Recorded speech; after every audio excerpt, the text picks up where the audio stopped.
Welcome students, मैं हूं संतोष कुमार सिंह और हमारे साथ पढ़ेंगे स्टोरी ऑफ फिजिक्स। तो प्लेन मिरर की बात हम लोग कर रहे थे पिछले लेक्चर्स तक। अब हम देखेंगे स्फेरिकल मिरर। तो स्फेरिकल मिरर सबसे पहले कि इसको स्फेरिकल मिरर कहते क्यों, कुछ न कुछ तो स्फेयर से इसका रिलेशन होगा। तो ये जितने भी मिरर हैं, स्फेरिकल मिरर की जो मैं बात करूँगा, ये बेटा स्फेयर से ही निकाले जाते हैं, स्फेयर से कट करके निकाले जाते हैं। आपको बोर्ड पे पीछे कुछ आकृतियाँ बनी हुई दिखाई दे रही होंगी, आड़ी टेढ़ी सी। तो कुल मिला के इन्हीं की चर्चा हम लोग करेंगे और इन्हीं के बारे में पढ़ना है। अभी तक जो प्लेन मिरर के साथ करते आ रहे थे वो इनके साथ भी हमको करना है। तो प्लेन मिरर में क्या था कि जितनी दूरी पे ऑब्जेक्ट उतनी दूरी पे इमेज, काम थोड़ा आसान था, इसलिए जल्दी होगी। यहाँ पे क्या है, अपर्चर आ जाएगा और उसमें डिफ़िकल्टी होगी थोड़ा कैलकुलेशन। खैर कोई डिफ़िकल्टी नहीं होगी, हम आपके साथ हैं, बिल्कुल साथ मिल के पढ़ लेंगे हम लोग इकट्ठे। और ये भी बहुत ही आसान है प्लेन मिरर की तरह। तो स्फेरिकल मिरर कहने का मतलब हो गया कि सबसे पहले एक स्फेयर लेकर के आते हैं। ये रहा मेरे पास स्फेयर, ऊपर वाले को भूल जाओ, ये बस जाना पहचाना टर्म लग रहा होगा प्लेन मिरर, इसको याद रखो, इनको भूल जाओ, इनकी चर्चा मैं करता हूँ। सबसे पहले स्फेयर है हमारे पास एक, ये ठीक है ना। अब स्फेयर है तो अगर इस स्फेयर को आप कट करोगे, स्फेयर को कट करना है, ठीक है ना, स्फेयर को काटेंगे बेटा, यहां से कट कर दिए, इस पोर्शन को कट कर दिए। जैसे बॉल ले लेना, गेंद, और कट करना, तो क्या ऐसे कप की तरह कट जाता है ना, एकदम बिल्कुल ऐसा कप की तरह दिखाई देता हो, देखे हो ना। तो बीच में कुछ ऐसे, या गाड़ियों के हेडलाइट्स देखना, आगे ऐसे करके ऐसे कप की तरह बना हुआ रहता है, ठीक है। तो अब जो ये कट करके निकालोगे तो कुछ इस तरह का कप बाहर आएगा, एकदम कप बाहर आएगा, जो इसका ये रेडियस ऐसे होगा, सर्कुलर की तरह, बिल्कुल इस तरह से कटोरी जैसा, तो कट करके निकल जाएगा। अब जब कट करके ये निकल गया कटोरी के जैसा, क्योंकि ये हॉलो है ना, ये खाली है, ये नहीं एक स्फेयर पूरा भरा हुआ, ये खाली है हमारा, भरा हुआ हो जाएगा फिर वो लेंस हो जाएगा, है ना। ये पूरा खाली है अंदर से, हॉलो स्फेयर है। तो कट किए तो उस तरह से अपर्चर एकदम ऐसे गोल कटोरी जैसा निकलेगा कट करके। अब एक सरफेस को क्या करना है, मिरर का कंडीशन क्या था, एक तरफ से पॉलिश्ड कर देना है, तभी वो क्या होगा, रिफ्लेक्शन होगा, अदरवाइज नहीं होगा, है ना। तो एक तरफ से पॉलिश्ड करना है। तो प्लेन मिरर में हम इस तरफ पॉलिश करें या इस तरफ पॉलिश करें, बात एक ही थी। प्लेन मिरर में एक ही बात थी, क्योंकि दोनों तरफ से पॉलिश करोगे, इधर से करो इधर से करो, बात एक ही है कि इधर साइड भी पॉलिश कर दो। यहां पे मैटर अलग अलग हो जाएगा। अगर एक तरफ पॉलिश कर, बाहरी वाले सतह पे पॉलिश करेंगे तो कुछ और, अंदर वाले सतह पे पॉलिश करेंगे तो कुछ और, ठीक है ना। तो जब इसको कट करके इस सेक्शन को हम निकाले, तो जब इसको हम आउटर सरफेस पे हम कट, उसका क्या करते हैं, पॉलिश करते हैं, उसको कॉनकेव मिरर बोलते हैं। इसके आउटर सरफेस पे ऐसे ऐसे पॉलिश कर दिए तो कॉनकेव मिरर बोलेंगे। और दूसरा क्या हो गया, एक सेक्शन और कट करो और इसको क्या करो, अंदर वाले सरफेस को कर दिए पॉलिश, ठीक है ना, वो हो गया हमारा कॉन्वेक्स मिरर। अब जो है कौन से सतह से लाइट टकरा के वापस लौटेगी, ये हम पॉलिश करके निर्धारित करते हैं। तो अगर हम बाहरी सरफेस को पॉलिश कर दिए तो इस अंदर वाले सरफेस पे टकराएगी लाइट, और अगर अंदर वाले सरफेस को कर दिए तो बाहरी सरफेस पे टकराएगी लाइट, ठीक है ना। बस इतना ही जानना है। ये दो हो गए हमारे मिरर। अब जब ये मिरर कट होता है तो मैंने बोला क्या, कटोरी का ऊपर वाला भाग एकदम ऐसे सर्कल की तरह, उसको बोलते हैं अपर्चर, है ना। किसी का अपर्चर बड़ा होता है, किसी का छोटा होता है, कहने का मतलब अपर्चर यानी आगे का वो पोर्शन, है ना। तो इस अपर्चर, इसको बोलते हैं अपर्चर, जो हमारा मिरर का जो होता है। और इसका ये एक सर्कुलर पाथ है एक तरह से, इसका जो रेडियस हो जाता है बेटा स्मॉल आर, इसको बोलते हैं रेडियस ऑफ अपर्चर, ठीक है ना।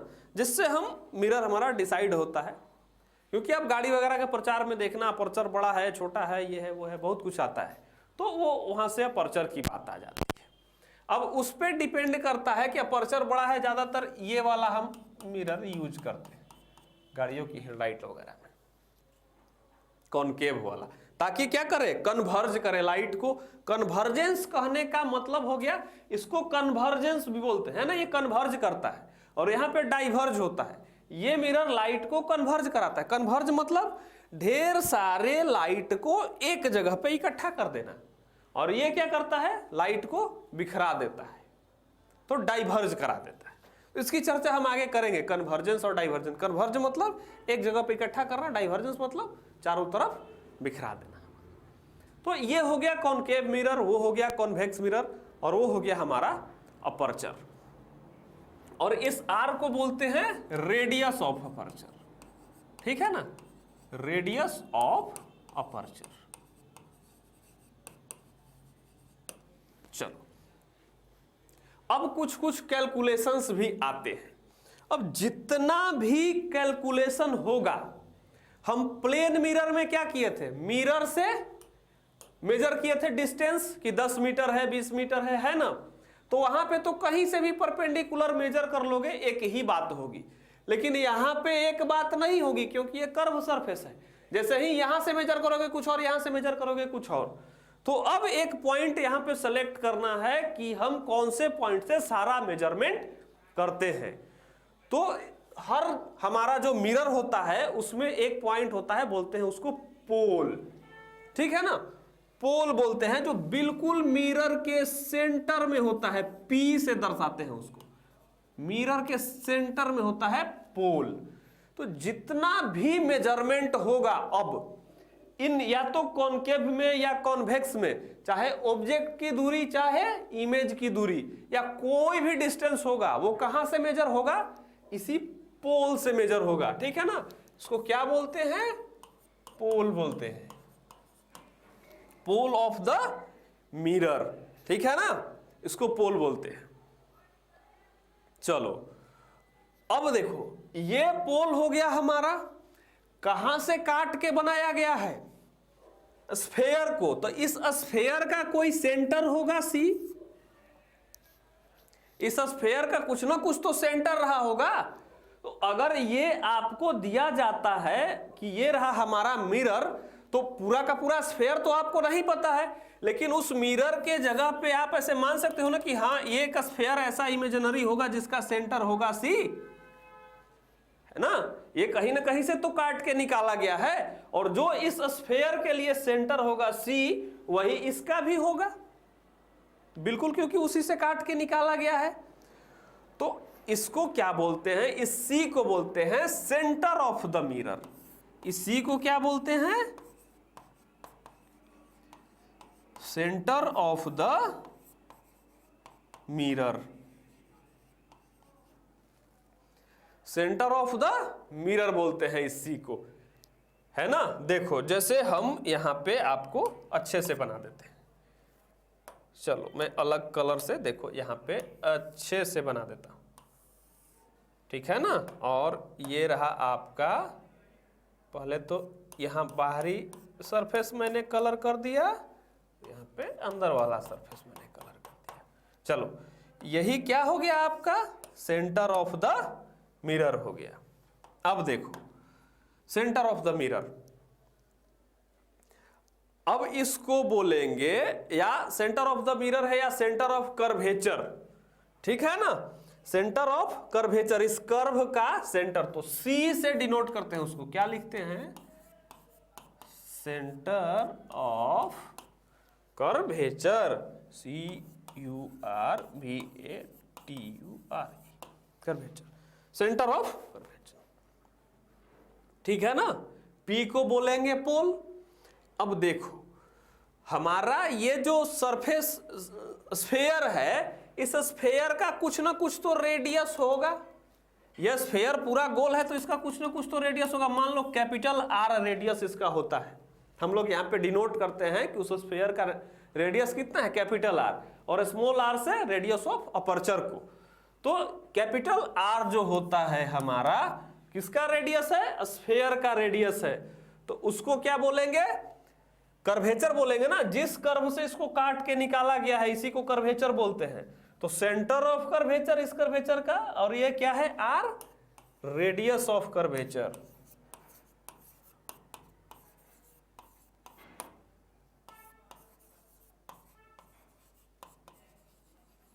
ठीक है, क्या हो गया, रेडियस ऑफ कर्वेचर। अब और भी कुछ है तो हाँ सर, एक तो पोल है आपका, ये जो बता रहे हो पोल है ना, तो अब जो होगा हमारा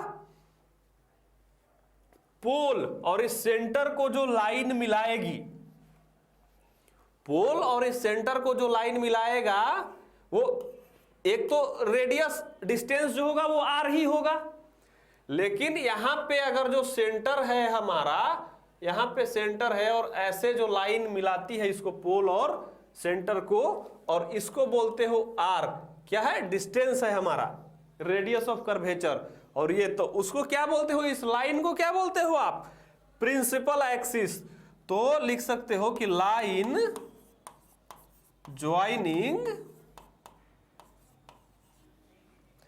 joining centre of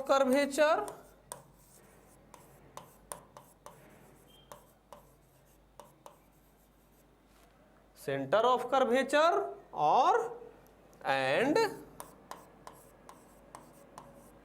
pole is called principal axis. ठीक है, प्रिंसिपल एक्सिस, सॉरी PAL हो जाएगा, प्रिंसिपल एक्सिस। ठीक है, तो ये इतना हो गया आपका इंट्रोडक्शन। उसके बाद अब फोकस की हम बात करेंगे कि फोकस क्या होता है हमारा, है ना। फोकस कहने का मतलब फोकस सही रखो, फोकस सही रखो, फोकस सही रखो, हर कोई फोकस की बात करता है। यहां पे भी एक टर्म आता है फोकस, ठीक है ना। अब वो क्या होता है पहले आप इसको नोट करो, फिर हम फोकस की बात करते हैं। तो बात करेंगे हम फोकस की।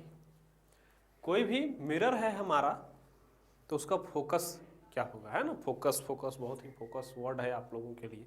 हम लोग भी बोलते हैं कि पढ़ाई में फोकस करो, इसमें फोकस करो, बिना फोकस के कोई काम हो ही नहीं सकता। तो फोकस कहने का मतलब ऐसा पॉइंट जो केंद्रित कर ले किसी भी चीज को, इनफाइनाइट की चीजों को भी केंद्रित कर लेता है।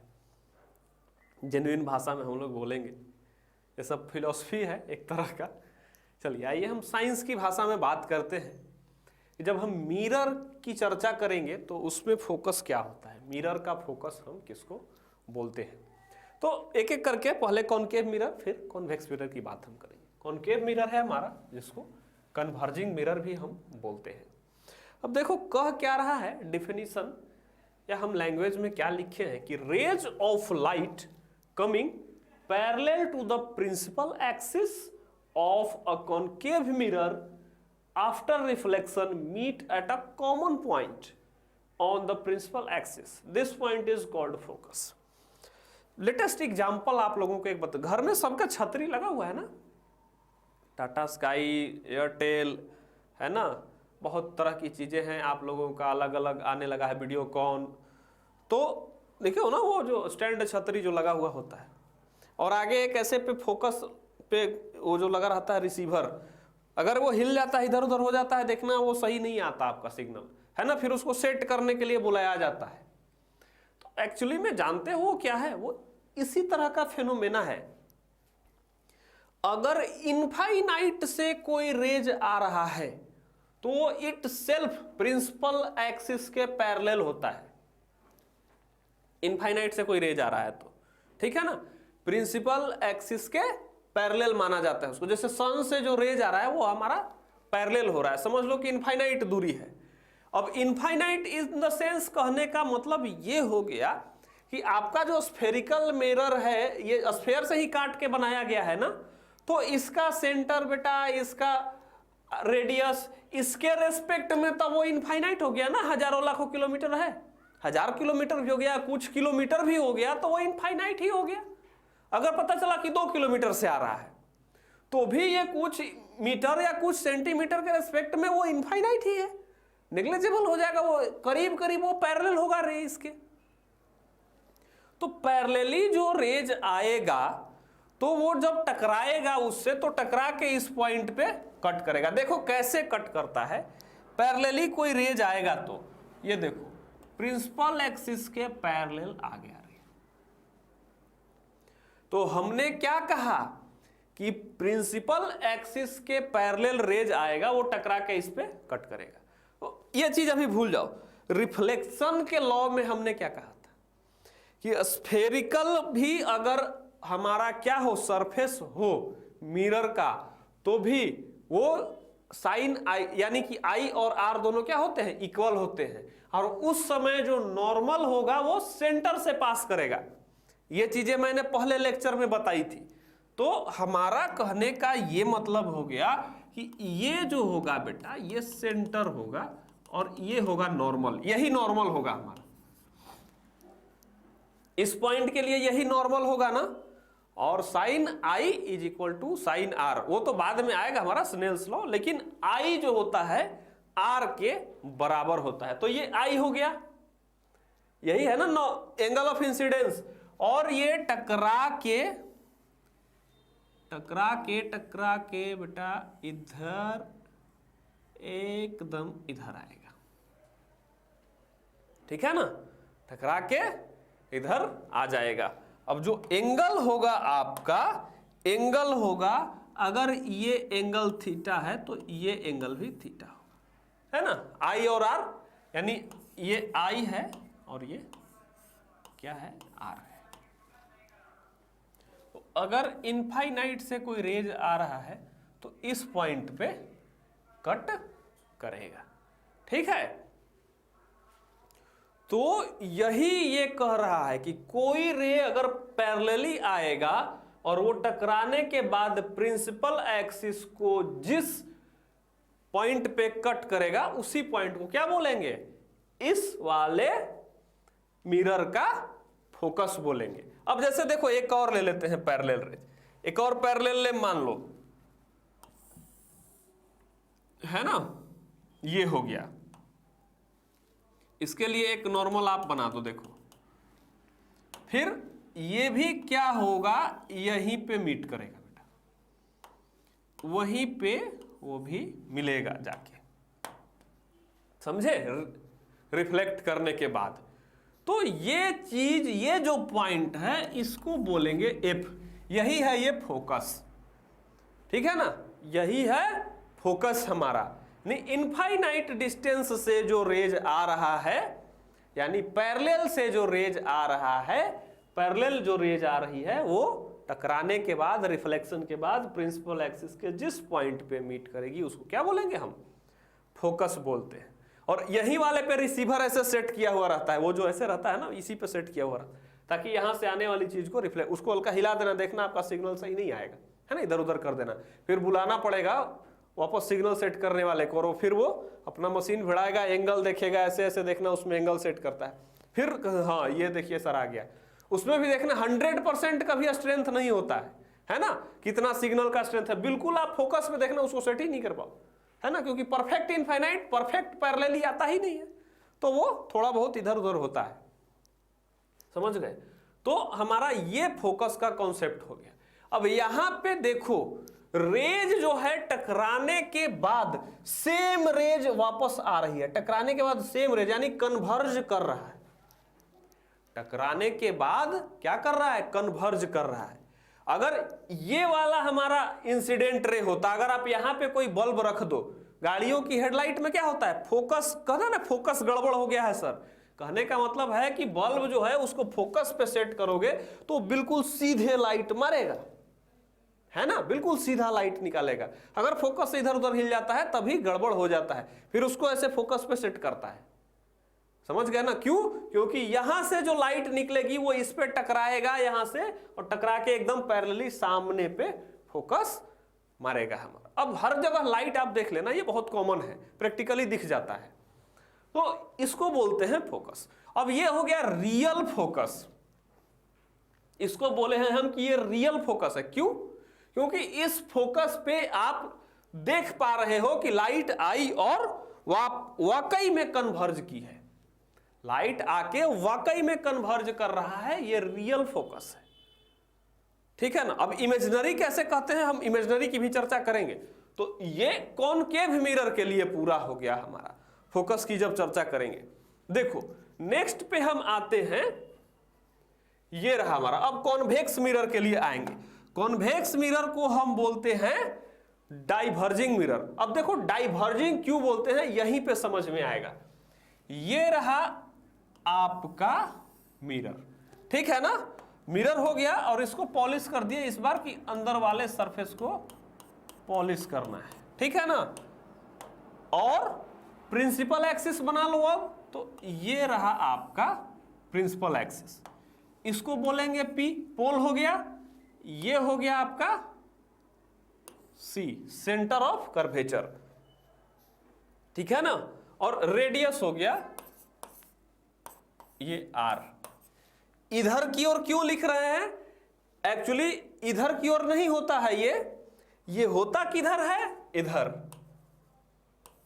क्योंकि कट इधर से किया है तो सरफेस इधर है, समझ गए ना। सरफेस क्या है, इधर है हमारा, तो एक्चुअली में होता इधर ही है, R डिस्टेंस, ठीक है ना, एक्चुअली में होता इधर ही है, R डिस्टेंस पे ये हो गया।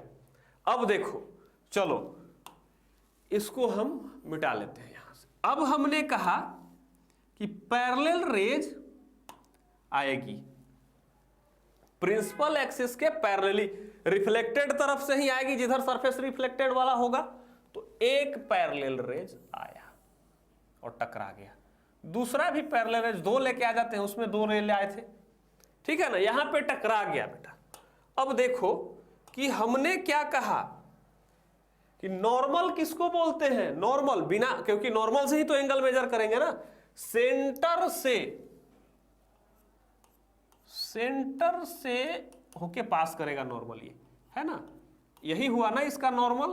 और इसके लिए भी देखो यही होगा नॉर्मल। अब इसको नॉर्मल को वही I और R बराबर करके निकलेंगे, देखो तो ये यहां से रिफ्लेक्ट कर गया और ये यहां से रिफ्लेक्ट कर गया, ठीक है ना, दोनों क्या हो गए, रिफ्लेक्ट कर गए। तो देखो ऐसे आया था और ऐसे रिफ्लेक्ट कर गया, इस तरह से आया था और इस तरह से रिफ्लेक्ट कर गया। अब लाइट क्या हो गई, बिखर गई ना, ऐसे बराबर में आई थी पैरेलली और टकराने के बाद चारों तरफ बिखर गई। यानी जब लाइट चारों तरफ आपको फैलाना होगा तब आप इसका यूज करोगे, और एक जगह कन्वर्ज करना होगा तब कॉनकेव मिरर का यूज करोगे। पता चला डाइवर्जेंस क्यों बोले, डाइवर्ट कर दिया इसको, अलग जगह डाइवर्ज कर दिया, ठीक है ना, डाइवर्जेंस यानी बिखरा दिया। अब देखो कि हम मिरर का कॉन्सेप्ट क्या बताए थे कि कैसे पता चलता है कि इमेज फॉर्मेशन हो रहा है। प्लेन मिरर याद करो बेटा। अब ये वाला रेज कहां से आते हुए दिखाई देगा, ये वाला रेज कहीं इधर से आते हुए दिखाई देगा, इस पॉइंट से कहीं से आ रहा है, ठीक है ना, इस पॉइंट से कहीं से आ रहा है, तो इसी पॉइंट को बोलेंगे हम फोकस, क्योंकि ये हम इमेजिन करते हैं कि उधर से कहीं से आ रहा है, वाकई में तो रेज यहीं से लौट गया हमारा, तो ये हमारा इमेजिनेशन है कि कहीं से वहां से आ रहा है, यानी ये रे वहां पे जाके टकराएगा, इसीलिए इसको बोलते हैं इमेजिनरी फोकस। तो इसका भी डिफिनेशन यही है कि axis of a convex mirror after reflection या divergence, after reflection the divergent rays on being produced backward meet, है ना, यानी पीछे की ओर मीट कराएंगे। हम बढ़ा के देखेंगे कि हाँ हो सकता है कि जाएगा तो उसमें टकराएगा, backward meet at a common point on the principal axis, this point is called focus. कौन सा फोकस, इमेजिनरी फोकस, ठीक है ना, इमेजिनरी फोकस होगा हमारा ये इसके लिए।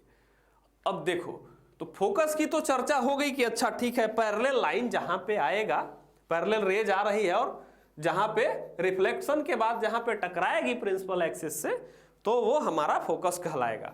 कॉनकेव में रियल फोकस होता है, कॉन्वेक्स में इमेजिनरी फोकस होता है। लेकिन अब ये बताओ आप कि इसका डिस्टेंस कितना होगा, सारा डिस्टेंस कहां से मेजर करते हो आप, इस वाले पोल से। तो अब ये पूछोगे ना कि इस पोल से इसका डिस्टेंस क्या होगा, यहां पे भी आप पूछ सकते हो कि इस पोल से इसका डिस्टेंस क्या होगा। तो आप हर बार पढ़ते हो कि यहां से इसकी डिस्टेंस है r और ये है r/2, यही पढ़ते हो ना आप लोग कि r/2 है। एक्चुअली में होता भी 90% केस में r/2 ही है, लेकिन क्या एग्जैक्ट r/2 होता है क्या? r/2 एग्जैक्ट नहीं होता, फॉर्मूला कुछ और ही होता है ना। आप लोग अभी तक रट्टा मार के पढ़े हो, याद किए हो, फोकस c का आधा हो जाता है। तो मैं आपको अभी दिखाता हूं कि वो r/2 नहीं होता है। 90% केस में r/2 ही होता है। कब r/2 होता है, कब नहीं होता है, इसकी चर्चा हम करेंगे। आप इसको नोट करो, इन दोनों स्लाइड्स को, फिर हम फोकस का कैलकुलेशन करते हैं कि क्या होगा। चलिए फोकल लेंथ की चर्चा करेंगे हम। फोकल लेंथ किसको बोलते हैं? तो देखिए लिखा हुआ है कि distance from pole to focus, ठीक है ना। पोल से फोकस के बीच की दूरी को, पोल से फोकस के बीच की दूरी को क्या बोलते हैं? Focal length. और यही हमको निकालना है कि कितना होगा। तो सबसे पहले तो हम सेंटर के बारे में बता दें कि इसके डिस्टेंस को हम r बोलते हैं, है ना। रेडियस ऑफ कर्वेचर ये r हो गया हमारा। अब आप देखो कि एक इनफाइनाइट से एक रेज आई, पैरेलल आई और टकरा के f पे लौट गई। अब कुछ चीजें मैं आपको बताना चाहता हूं। यहां पे हमने क्या कहा था कि ये वाला एंगल अगर थीटा है तो ये एंगल भी थीटा होगा। हमने ये बोला था ना रिफ्लेक्शन के नियम से। तो चलिए वो पता चल गया। अब ये लाइन और ये लाइन दोनों पैरेलल है, क्योंकि आपको पता है पैरेलल लाइन ही वो है। तो पैरेलल लाइन में मैथमेटिकल रूल याद करिए, दो पैरेलल लाइन और बीच में एक रेखा अगर उनको काट रही है तो ये एंगल थीटा तो ये एंगल भी थीटा, है ना। ये थीटा तो ये भी थीटा। हिंदी में तिर्यक छेदी रेखा उसको बोलते हैं, है ना। दो पैरेलल लाइंस को कोई एक स्ट्रेट लाइन फिर अगर कट करता है तो कौन कौन से एंगल बराबर होते हैं, वो आप मैथमेटिकल के विद्वान लोग हो, आप लोगों को पता है। तो आप चलो, ये एंगल और ये एंगल बराबर हो गया, है ना। अब देखो, जब ये एंगल और ये एंगल दोनों बराबर हैं, तो जब दो एंगल बराबर हो जाते हैं तो ये आइसोसेलेस ट्रायंगल हो गया, है ना। कहने का मतलब है कि ये वाला साइड और ये वाला साइड दोनों बराबर हो जाएगा। कौन सा ट्रायंगल? AFC। ये साइड और ये साइड बराबर हो गया, क्योंकि दोनों एंगल जब बराबर है तो इस ट्रायंगल में ये साइड और ये साइड दोनों बराबर हो गया ना बराबर। तो चलो अब हम मान लेते हैं कि सेंटर से F की दूरी x, यहां से यहां तक की दूरी x, तो AF की भी दूरी x ही आ जाएगी। चलिए AF से हमको मतलब नहीं है, हमें तो PF निकालना है ना। तो यहां से यहां की दूरी मान लिया कि x है। अब ये ट्रायंगल आइसोसेलेस है। अगर यहां से एक परपेंडिकुलर ड्रॉ करोगे आप इस F से इस पे, A से C पे, अगर एक B आप B पॉइंट मान लो, परपेंडिकुलर आप ड्रॉ करोगे तो इसको क्या बोलते हैं? परपेंडिकुलर बाइसेक्टर बोलते हैं ना। आइसोसेलेस ट्रायंगल में इस यहां से अगर इस पे एक परपेंडिकुलर डालोगे तो इस वाले साइड को ये बराबर बराबर भाग में विभाजित करती है कि नहीं करती है? दो इक्वल लेंथ में क्या कर देती है? डिवाइड कर देती है। तो यहां से यहां तक का डिस्टेंस कितना है? r, क्योंकि रेडियस है, ये भी रेडियस है, यहां से यहां तक रेडियस ही हुआ ना।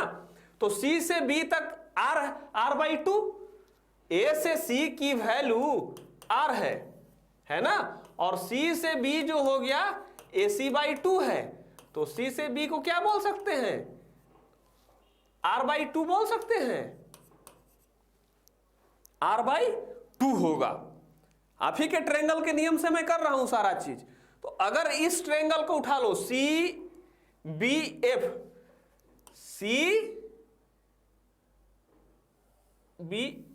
ये ट्रायंगल उठा लो, F, B और C। चलो ये उठा लिए, इसको बोले x, इसको बोले r/2, इसको बोला मैंने थीटा, और ये B जो है वो क्या है? 90 डिग्री है। ये 90 डिग्री है ना, तो B हो गया 90 डिग्री। अब बताओ कि x और r/2 में क्या रिलेशन होगा? x और r/2 में क्या रिलेशन होगा? तो देखो, एक्स का प्रोजेक्शन अगर r/2 पे लोगे, आप इस ट्रायंगल को ऐसे बनाओ। अब सीधा कर देते हैं। बी पे क्या है? 90 डिग्री है। बी पे 90 डिग्री है ना। चलो अब हमारा बी अगर 90 डिग्री है तो ये हो गया एक्स, ये एक्स हो गया 90 डिग्री के सामने वाला, ठीक है ना। अब इनमें से 90 डिग्री के सामने वाला एक्स हो गया, तो अगर आप इसको r/2 मानते हो तो ये एंगल थीटा, क्योंकि x और r/2 के बीच जो है थीटा है, और ये 90 माइनस थीटा हो जाएगा। और अगर इसको थीटा अगर इसको r/2 मानते तो ये थीटा हो जाता। अब यहां से आप x cos theta is equal to r/2 लिख सकते हो। x cos theta is equal to r/2 लिख सकते हो कि नहीं लिख सकते हो? तो x इज इक्वल टू क्या लिख सकते हो? r/2, इधर जाएगा 1/cos थीटा, तो r/2 sec थीटा लिख सकते हो। इसको x को क्या लिख सकते हो? r/2 sec theta. अब ये टोटल डिस्टेंस r, तो हमको क्या निकालना है? CP is equal to r है ना, तो PF इक्वल टू क्या था? CP minus CF। तो CP की दूरी r, डिस्टेंस r, और ये x क्या है? CF की डिस्टेंस x है ना। कितना हो गया? r/2 sec theta. यही है ना focus. PF r minus r/2 sec theta. क्या आपका r/2 आया क्या? मैंने बोला था ना कि एग्जैक्ट r/2 नहीं होता है, ये डिस्टेंस क्या होता है? ये डिस्टेंस होता है r minus r/2 sec theta, ठीक है ना। r/2 sec theta. अब आप बोलोगे कि सर हम बचपन से पढ़ते आए हैं r/2। देखो कौन से केस में वो होता है, कौन से केस में वो होता है। अब पैरेलल, अब मान लो कि ये वाला मिरर बहुत छोटा है, मिरर बहुत छोटा मान लो, ऐसे भी मिरर छोटा ही होता है। इनफाइनाइट डिस्टेंस से अगर कोई रेज आ रहा है तो उसके रेस्पेक्ट में ये मिरर का लेंथ छोटा ही है ना। तो जब मिरर का लेंथ बहुत छोटा हो जाता है तो ये वाला समझ लो कि इसके बिल्कुल क्लोज आ गया।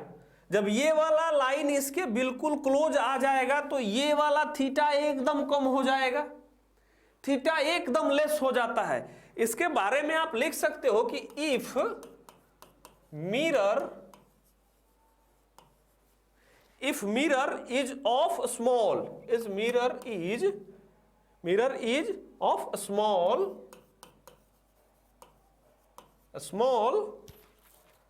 अपर्चर, है ना। मिरर का अपर्चर बहुत स्मॉल है, ये वाला अपर्चर अगर बहुत छोटा कर दिए, स्मॉल अपर्चर है ना, स्मॉल अपर्चर हो गया, देन रेज, जो रेज होगा विल बी पैराक्सियल। पैराक्सियल कहने का मतलब होगा पैराक्सियल कहने का मतलब हो गया कि एकदम बिल्कुल इसी पे लाई करता हुआ दिखाई देगा, एकदम सेम एक्सिस पे, बिल्कुल ये वाला रेज इसी पे लाई करता हुआ दिखाई देगा। यानी थीटा क्या होगा? Very very small. थीटा के लिए क्या लिख सकते हो कि वेरी स्मॉल एकदम हो जाएगा, है ना।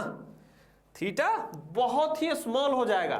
तो जब थीटा बहुत कम हो जाता है, if theta is very very very less than sine theta approximately equal to theta. Radian में लिखते हो ना, sine theta approximately equal to theta, और cos theta approximately equal to 1। तो जब कॉस थीटा 1 तो 1/cos थीटा भी 1 ही होगा, तो सेक थीटा भी 1। अब आओ यहां पे, if theta is very less, then तब क्या होगा? PF is equal to sec theta की वैल्यू 1 हो गई ना, तो r माइनस r/2 इंटू 1, अब देखो कितना हो गया r/2। ये वाला केस आप मान के चलते हो और तब आपकी वैल्यू क्या आती है, r/2 आती है। तो एक तो आपका फॉर्मूला यहां हो गया, एक फॉर्मूला आपका यहां हो गया, और एक फॉर्मूला आप f इज इक्वल टू, इसको f ही लिखते हैं हर बार हम लोग, r/2। ये वाला केस अगर मान के आप चलोगे तो एक फॉर्मूला ये हो गया, ठीक है ना।